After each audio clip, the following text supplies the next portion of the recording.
there folks, it's Kikoskia here and welcome back to Let's Play Pillars of Eternity, and when last we left off we continued to explore Deerford Village in search of information about missing pigs and also the missing daughter of a lord staying in the Dracogen Inn.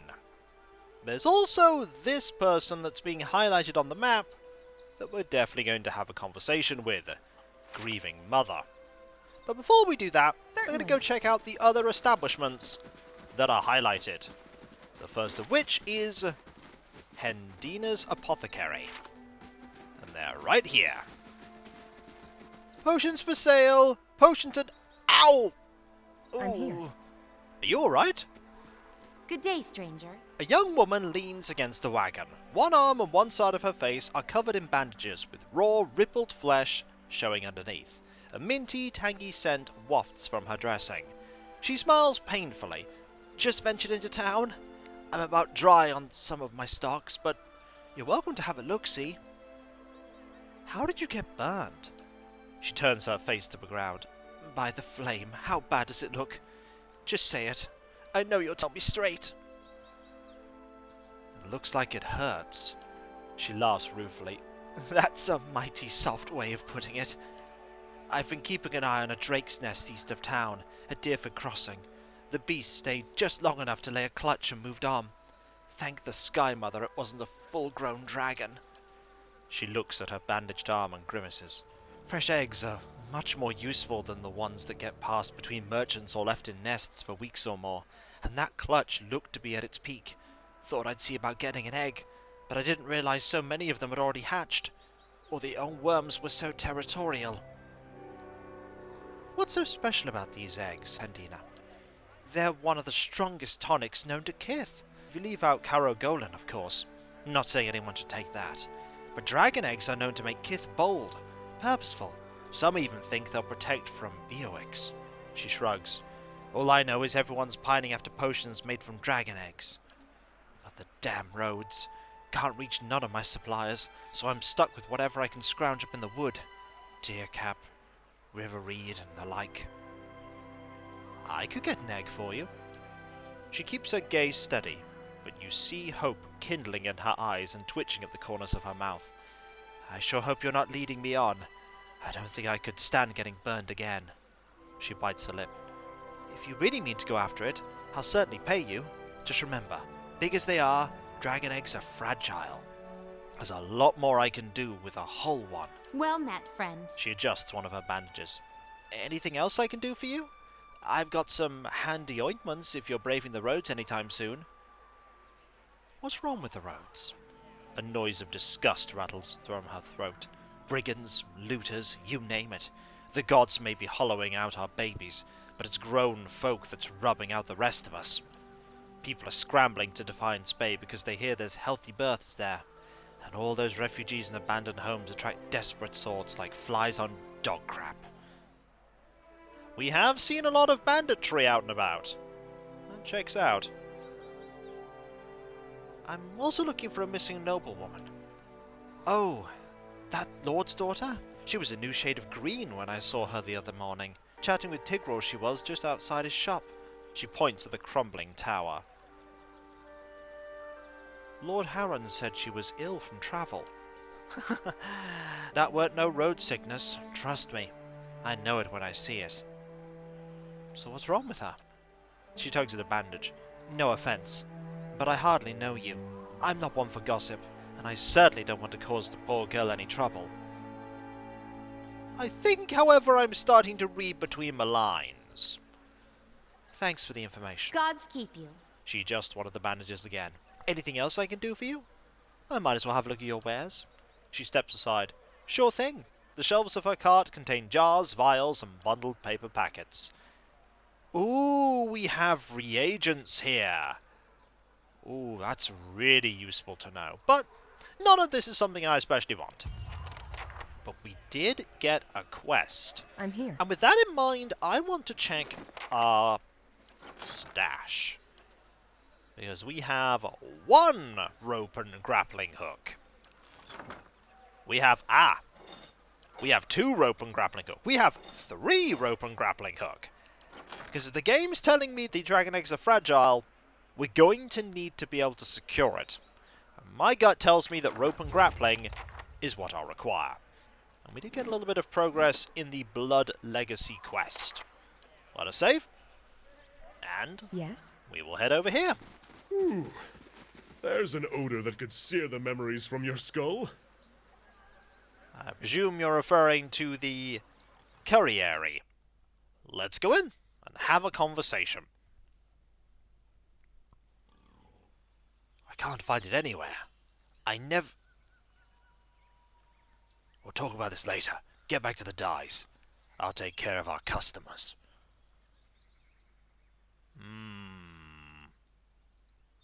There's something odd happening here. Let's have a chat. Welcome. A sturdy, broad-shouldered man wipes his hands on his slacks. He reeks of the same foul compound wafting from the vats, and his arms are stained with dye. He looks at your calloused hands and nods approvingly. Fellow tradesman, eh? I hate to say it, but you won't find much work here. Fair enough. I'm going to ask some questions. Starting with this one. Rumbold mentioned something about an ogre to me. He's hardly talked about anything else since those pigs of his went missing. The whole town's been worried about that monster. People are starting to see shapes in their windows at night, hearing its growl and the snoring of their mates.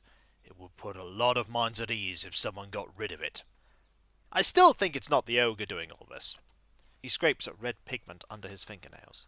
I sometimes venture into the wilderness, collecting ingredients for my dyes, mind you. I've seen tracks east of here, near the river, that couldn't have been anything else. He wipes a splotch of dye from his elbow with his shirt tail. Something else you need? What's in the collapsed tower? It's collapsed. Nothing. He rolls his eyes and shrugs. A few hides on stretching racks and the tallow stench Dengler's always grumbling about. The rest of the keep's dust, just like the fool Lady Thanu who tried to hold it. There's a bard at the inn who'll tell you the whole blazing story if you want to hear it.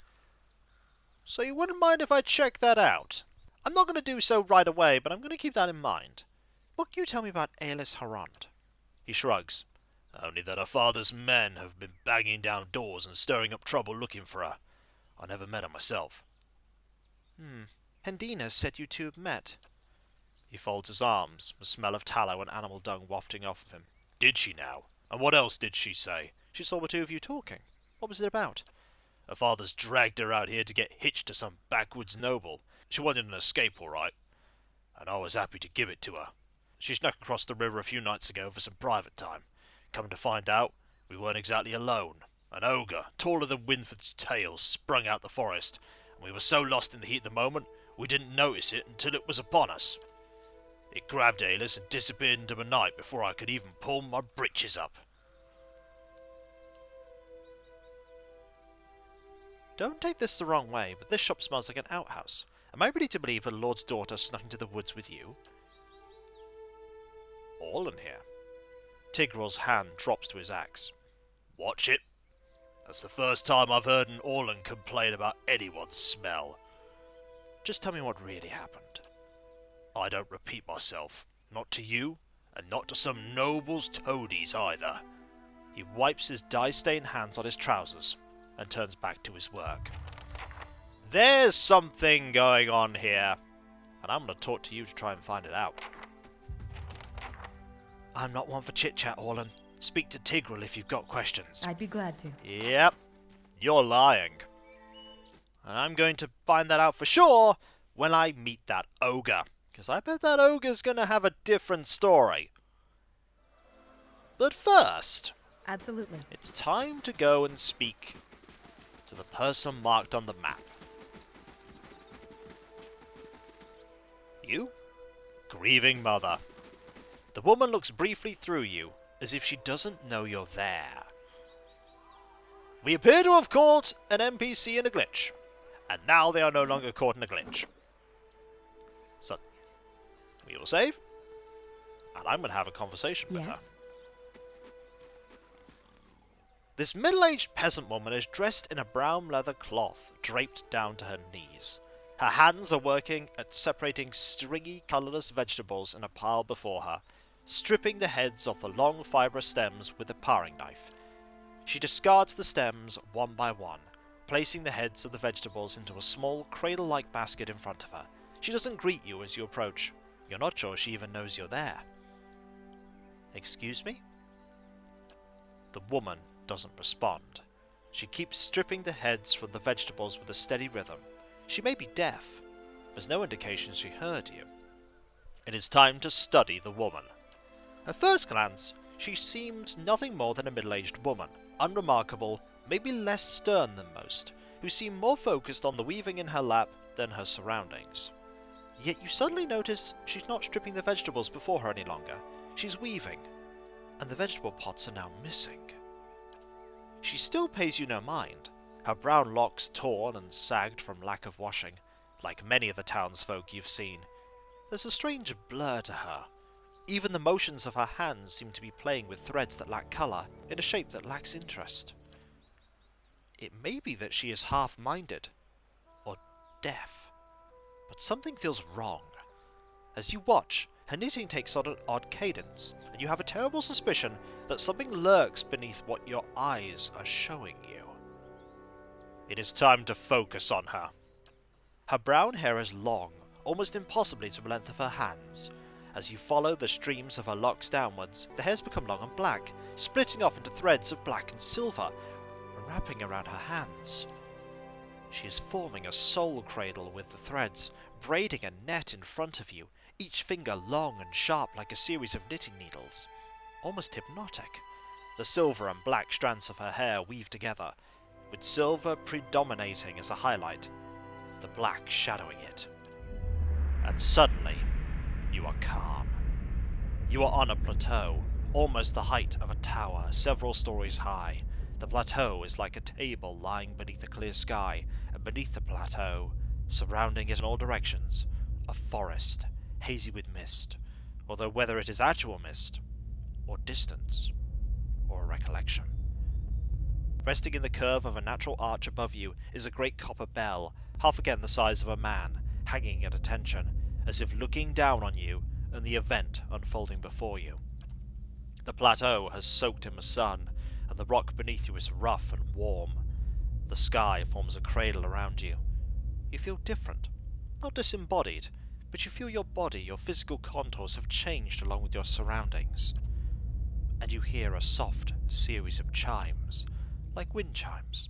At the sound, the scene gains colour and texture, as if the sound is beckoning you gently forth, filling your senses and thoughts, like mist roiling softly into a sealed chamber. And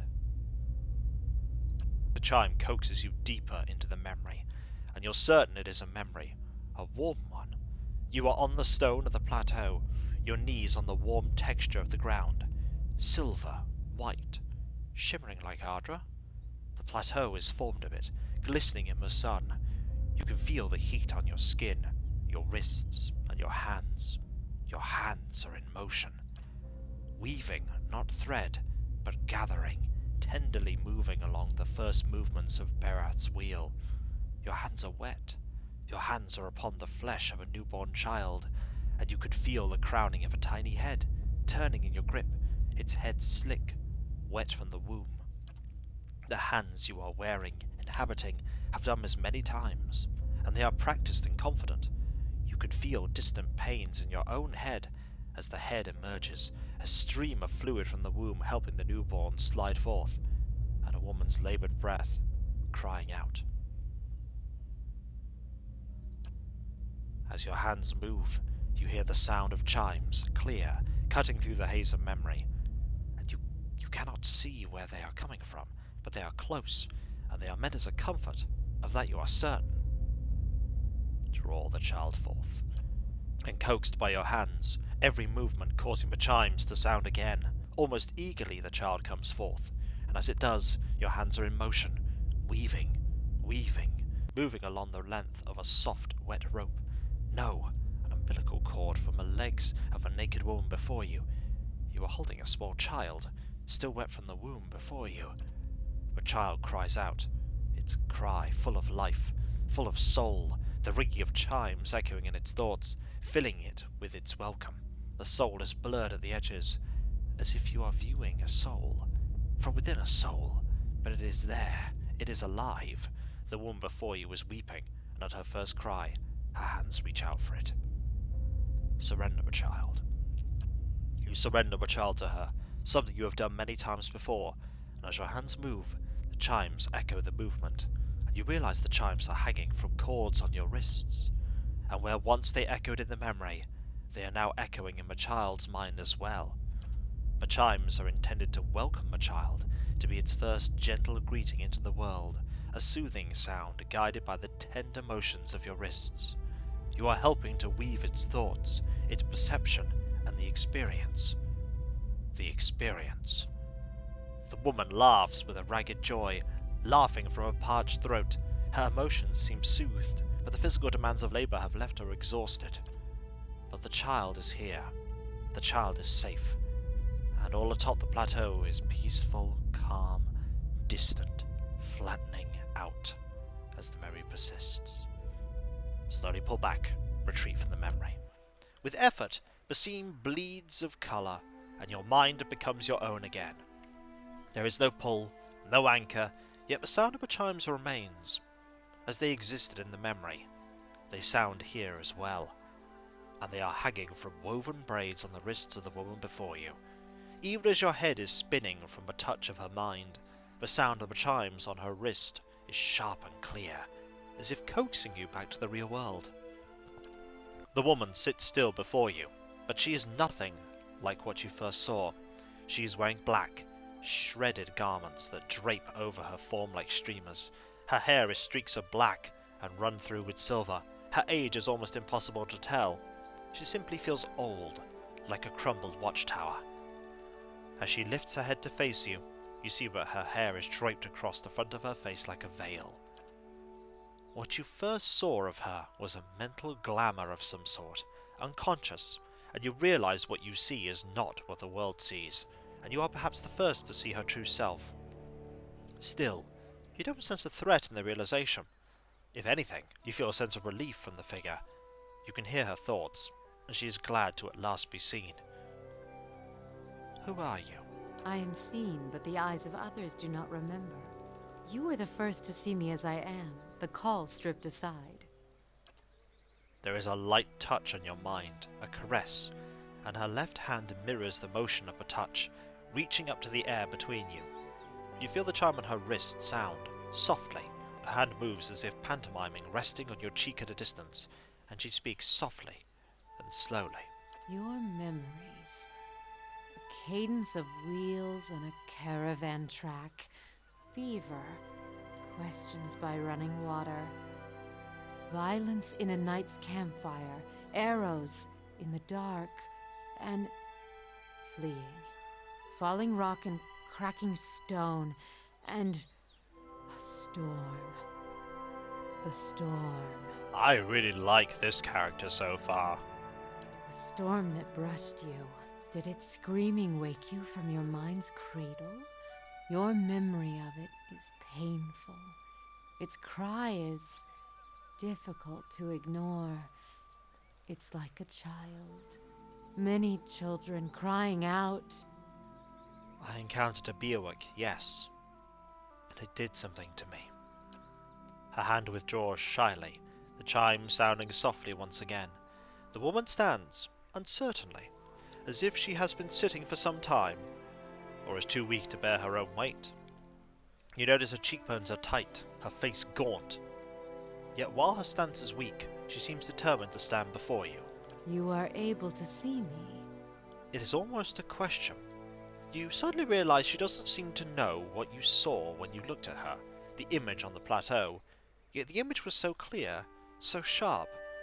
You're surprised she didn't feel you there. To see me is a rare gift, a watcher's gift. How was I able to enter your dream? So many questions, thoughts, whirling like storm winds. That storm still roars through you, deep beneath your thoughts, yet muted and secret, like an underground river. I cannot tell if it is carving new channels, or eroding what keeps your true strength buried. I don't like the sound of either of those. The fact that you could hear it at all, survive it, is something few have ever done. Your power will grow stronger with each soul you touch, as it allowed you to reach out to mine. There is a silence, although it seems to last for but a heartbeat. In your thoughts it stretches out between the two of you, like a pull between your minds. You blink, take a breath, and then you realize that she wants to ask you a question, yet can't form the words, as if assembling them is painful, or there simply are not enough pieces. Do you wish to travel with me? You feel a wave of fear, gusted with the strength of relief, though oddly, her expression does not change. Then fear dissipates, and you feel strength and certainty, as if the plateau from her memory lies beneath you, and a calm sky looks down upon you. She's coming with us, and for now, Farewell. we will have her in the party. Placing Sagani. Nobody else reacted to the fact that we were having that conversation. Nobody reacted. And that makes me curious if anybody else can even know she's here. We'll find that out next time. Of that I have no doubt. And when we come back, folks, we'll also head out to those woods in search of the ogre to find our answers. I have a feeling I know what some of them are, but I need to know for sure. And if you enjoyed this video, don't forget to like, comment, and subscribe if you're not. And if you are subscribed, press that bell for those notifications. And I'll catch you next time, folks. And I'll see you then. Later.